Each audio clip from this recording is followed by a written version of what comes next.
Hello guys, good morning sa lahat. Ayan guys. Ayan, nakikita niyo yan guys, sinaing na isda.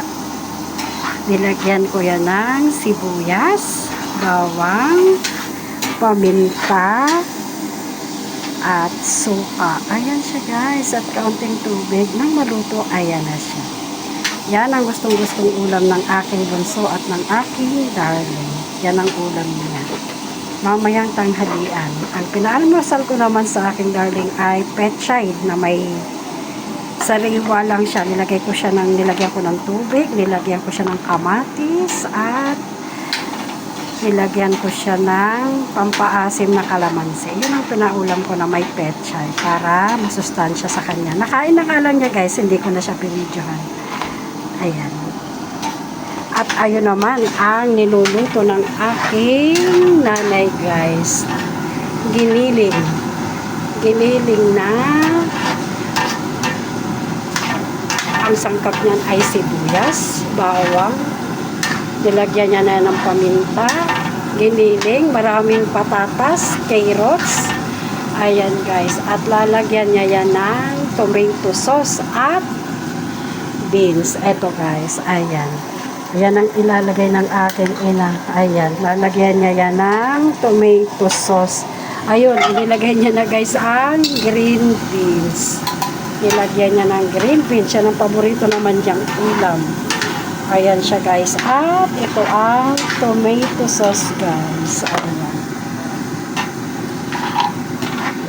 Ayan siya guys. Yan ang niluluto ulit ng aking nanay. Siya ang nagluluto guys. Pag masasarap, ayan. Gustong gusto niya guys magluto. Nay! Hi ka, Nay! Binibidyo ko na naman daw siya guys. Ayan ang kanyang niluluto guys. Yan. Paborito niyang ulam yan. Pero ang gusto niya, maraming patatas. Ayan. Yan guys. Tapos lalagyan yan ng tomato sauce. Ayan guys. Pasensya na kayo. Yan ang aking lutuan. Ayan. Yan ang kalan na tigaas.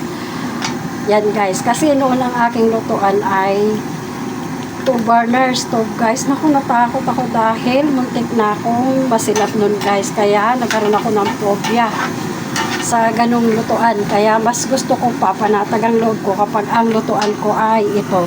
Di gaas yan guys. Ayan. Ang problema ko, tumaas na ang gaas.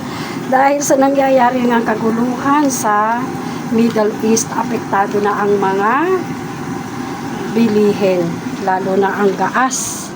Yan, gaas, diesel. Nako, gasolina. Sobra na ang taas ngayon guys. At patuloy pang tataas. Hanggat may gulo sa Middle East, hanggat hindi natatapos ang gulo sa Middle East, ay hindi bababa ang presyo ng mga bilihin. Langis number 1. At lahat ay maaapektuhan na guys. Kaya pagdasal natin guys, patuloy tayong magdasal na matapos na ang gulo sa Middle East. At para lahat ay mapanatag na. Lalong-lalo na ang mga kababayan natin sa ibang bansa. Thank you guys for watching. Love you all. Bye-bye. Ayan, busy-busy ang aking